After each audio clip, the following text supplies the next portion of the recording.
opportunities to do many types of game fishing, all of which I really enjoy. But one type of fishing that I always go back to is fishing for largemouth bass. This has always been my favorite type of fishing, especially with light equipment and some of my favorite lures. Joining me on today's show is tournament fisherman Tom Newbauer. Years ago, Tom really introduced me to bass fishing, and we filmed several shows on it since. But as Tom and I both know, catching bass is nothing you can ever take for granted. What we're going to do now, Randy, is go by that pier and throw a plastic worm, a pre-rigged plastic worm. By this pier? Yeah, the kind. I think you have one on, don't you? Yeah, I do. One of your outfits. Okay. Oops. Ideally, what we want to do is get it under the pier, but if we can't, that's all right. You know, the wind isn't in our favor right now, but... We started out in the weed layer was about a foot down. Yeah. Now I can see it's dropping significantly. You see that fish? Follow that worm up to the boat? Did he really? What was it again? It wasn't that big. If it was that big, I would be crying right now.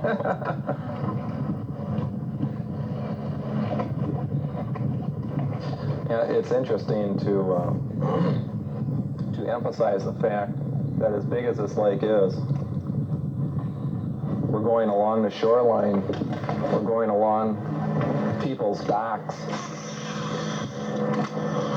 Right. Why don't you... we're using a variety of baits, too. I've got on a minnow imitating lure, a buzz bait, a Texas rigged plastic worm, a pre-rigged plastic worm, a jig and a creature, and that's about it. So we're set for all situations. Tom, do the bass seem to always just hang around by the shorelines as opposed to deeper water? You'll always find some bass in shallow, and you'll always find some bass out deep. And you'll always find some bass in the middle, suspended. But there's always bass in the around the shoreline areas. And they head for cover. I wish the sun would come up a little bit, Randy, because that would make them more apt to run under these piers and under these docks and pontoon boats a lot quicker than normal. See, right now they might be spread around this shoreline a little bit.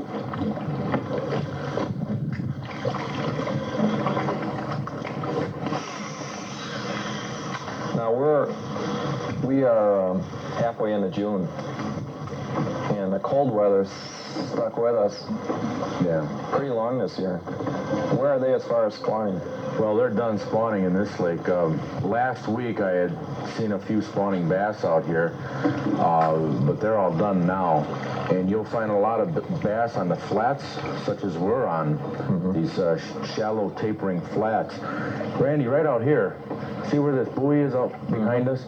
Well, inside of that buoy about, good 50 feet to 100 feet, that's where the drop-off is. Oh, okay. And this is a long food shelf for the fish. And since they're done spawning now, they'll come up on this food shelf or stay out on it, and they'll feed.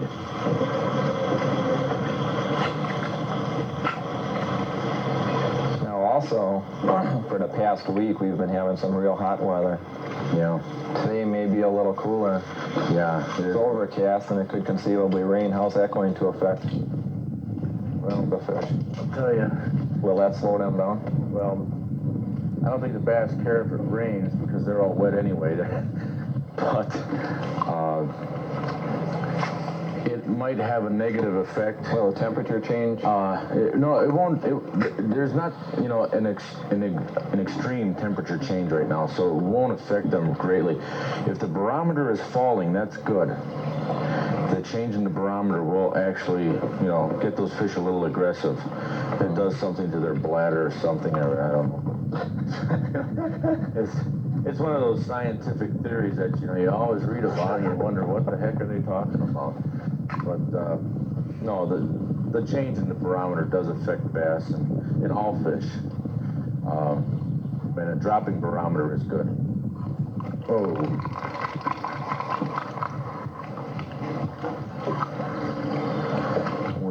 might find something up against this cement wall or underneath that tree. Yeah, I was going to try and get underneath that tree.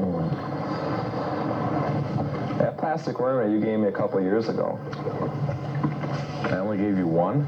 Yeah. Boy, am I cheap. That's right. Only one. And I had a difficult time finding that same brand for a while. And so I just kept using that one, and I was ripping the hooks out of the worm. And I was really torn up, but I'll tell you, I still went out and caught limits of 2 and 3 pounders off of that one. Seriously. Well, I'll tell you I what. found a little pond I was fishing off the shore. You know, it's just all, it was privately owned pond. It was all full of bass. Bass and bluegill. And nobody fished there, and it was very isolated. And I got turned on to it because somebody told me that they had caught an 8-pounder out of it. Well, I'll tell you what, Randy, today I'll give you 2 worms. Since then, Tom, the company that owns those worms sent me about 4 dozen. Really? Yeah. I'm going to have to get to know that guy. So, if anything, maybe I'll give you one. Only one? Oh, let's take a fish. I'll tell you what. Well, I think it's time we head for Zastro's Bay.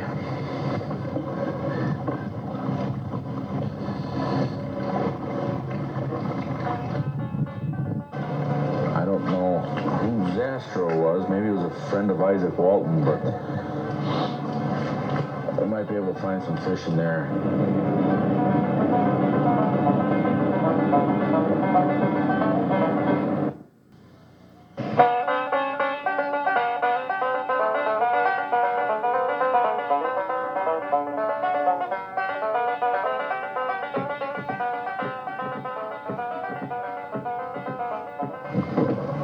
Remember that time that we were doing a show out on Lake in Madison, and we wanted to film a segment of the show, the studio show. We wanted to film a segment of the show out on the lake to show how the depth finder works. I remember that well. And we went out on the lake, and we were in a bay area, and the lake itself had extremely big waves on it. There wasn't anybody out there but us fools. And we couldn't get the motor started. And yeah, we were in the Bay Area, and we filmed the segment and had the camera crew on the boat and everything. Everybody's on one boat, 17-footer. And couldn't get the motor to start. And cranking, couldn't get it to start. And do you remember the rocks, that the impending danger of the big rocky boulder-strewn shoreline, and the boat kept getting closer and closer? Well, then what happened though eventually was we drifted out of this Bay Area, and we. And who got the motor started though? And Tom got the motor started. You betcha. But we drifted out of the Bay Area, and we're out in the rough water.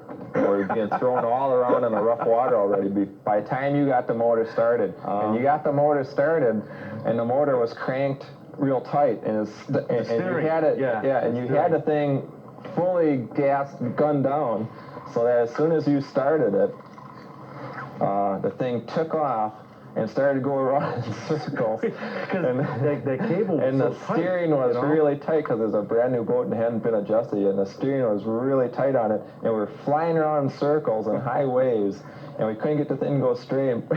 And finally, we got it to go straight. We were shooting across this lake, and we're hitting these 3-footers head on, and this thing's just throwing up walls of water, 12 feet in the air. And that was unreal. That was. And everybody's the camera crew are all laying down in the boat. They're laying down in the back, and they have coats thrown over the top of themselves and everything else. And nobody knows that we're ever going to make it. And there's just 2 out of about. Geez, there must have been 6 of us on the boat, and there's 2 out of 6 people that even had their heads up in the air. And and I had one of my cowboy hats on. That's right, you lost and the cowboy hat flew right off my head. And laid out on the water, and they said, "You want?" and they said, "You want to go back for it?" I said, "Hell no! Let's get out of here." But I didn't think we were ever going to make it. It was nip and tuck all the way. Yeah, that was a hair-raising experience. Okay, there we go, Randy. What? We got one. All righty. Wow, that's not too shabby. A little one. There we go. Pretty nice. Well, are you hungry today? Do you want some fish to eat? I would have liked some, yeah, that's for sure. Well, okay. Well, you want to take that? Well, I'll tell you what. If we catch more, we'll have a meal. If we don't, well, we'll just toss them back. Okay. Now, see, you came right up from under this pier, right here. Now, you're back on a plastic worm, huh? Yeah, that was on that pre-rigged plastic worm. That's the one with the, 3 hooks in it. Uh-huh. I'll tell you, see, now, remember those 2 guys that were fishing this dock? When we came into this bay? Now, they weren't throwing underneath it. They were only throwing to the outside edges. It's going to be a tough one. Don't throw that Kelly worm underneath it, because it'll get hung up. And we want it to get down there. Can you see those, Randy, the rocks under there and those logs? See, the support for this thing has got all kinds of wood laying under there that's bolted or whatever way, manipulated onto those pier supports.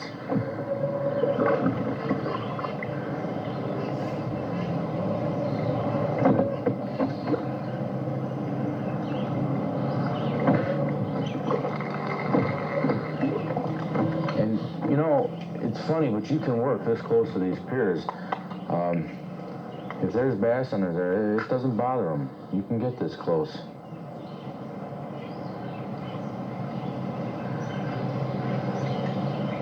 So, there's a bass right down in there. you got a whole bunch of... Yeah, there's bluegills over there, but see, in the back over there in the corner? I don't know. That was a bad cast. Why don't you throw it to the front of it on the south side? we should be emphasizing the fact that we're both using polarized lenses. Yeah, which is really important for... we wouldn't be able to see it if we didn't. I'll tell you, Randy, there's a lot of big bluegills in this lake, too. They ought to hit on these plastic worms. They might be kind of shy. They might nip at them, but see, right now their beds, I know one area in particular, they've got beds on this one flat around the point behind us. And they're real dandies, real nice fish.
Now this is a little weedier, shallower.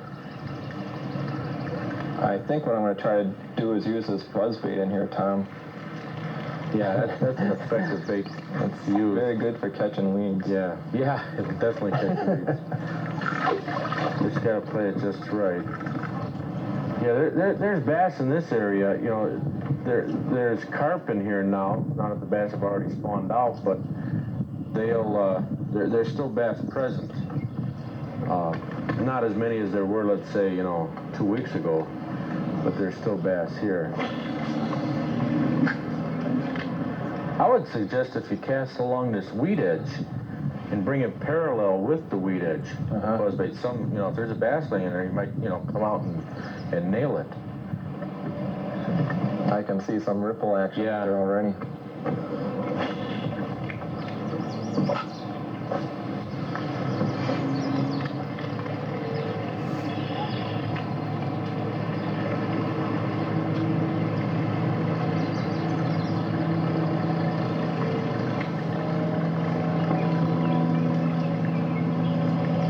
I'll try it once going down this here edge.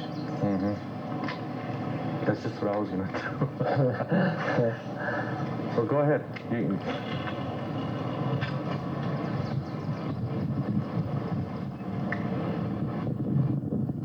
Here we go, Tom. Got one? Yeah.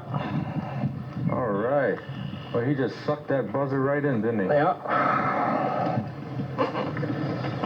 A bit of weeds on it too. Watch out for the other rods. Oh. That's a small one. Geez, you catch a fish and I blow a fuse. That's...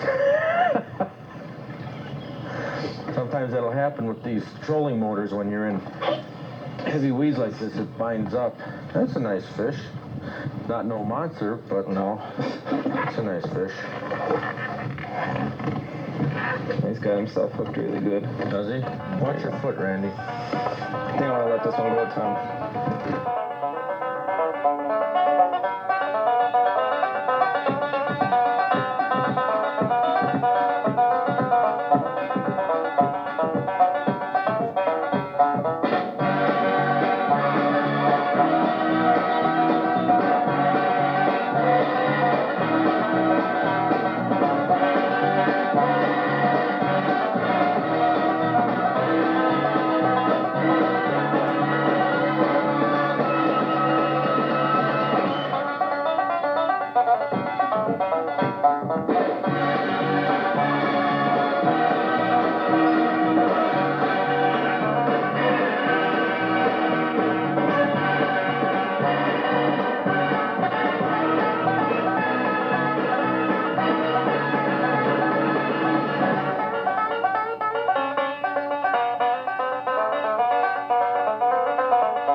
Oh, there it is, Randy. All right. Whew. Ooh. Oh, it is baby. Not bad. Did he suck it in? He's got both the trailer hook and the main hook. There he is. How's this? Small but nice fish. I'll tell you, this is really important, Randy. I was looking at your buzzbait before. But I'll tell you, you'll catch a lot more fish if you have this trailer hook on the back end. A stinger hook, trailer hook, they call it.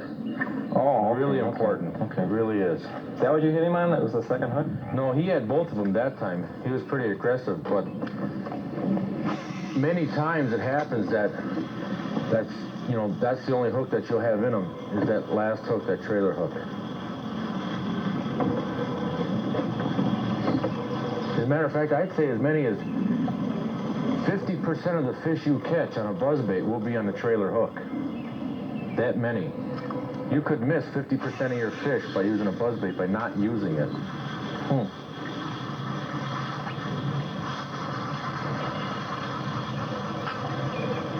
So, you know, that fish was sneaky, just like yours, you know. He kind of like came up and just sucked it under. So, you know, he didn't have any splash, no, just right down, you know. I'm trying to use lures that are, you know, that I can go down the water with, but I'm getting hooked up so weeded up with them. Yeah, this is awful weedy. It's tough to use those types of baits. A buzzbait works fairly well in the weeds. I mean, you're still going to get hung up, but it's not too bad. You just got to know how to work it properly over the weeds, you know, and bring it in a little faster when you're coming over them.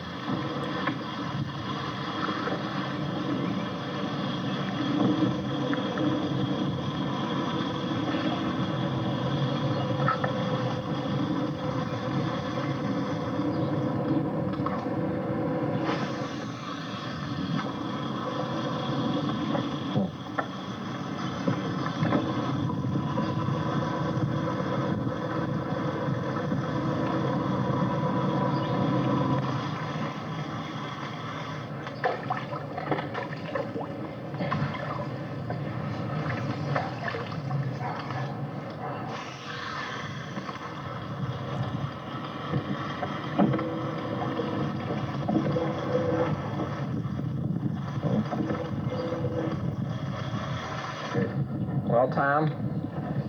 Well, Randy, I'm sorry I didn't find you big fish today. You know. Yeah, we caught 4 or 5 anyway. You know, we caught fish, but just couldn't find the big ones today. No.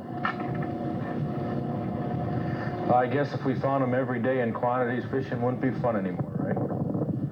Yeah, and it's unfortunate, too, that we didn't have the camera going when we did catch those 8 and 9 pounders. Yeah. But that's the way things go. I'll tell you what. How do you feel about finding the nearest bar? Telling some of the biggest fish stories that we could ever tell. Yeah, sounds like a good idea to me. Should we? Well, yeah, why don't gear? What do you say we wrap it up and we'll head on in and. Sounds good to me. And tell them about all the 8 and 9 pounders. Yeah, I'm tired of practicing my casting. All righty. Okay. But I did enjoy the day, Randy.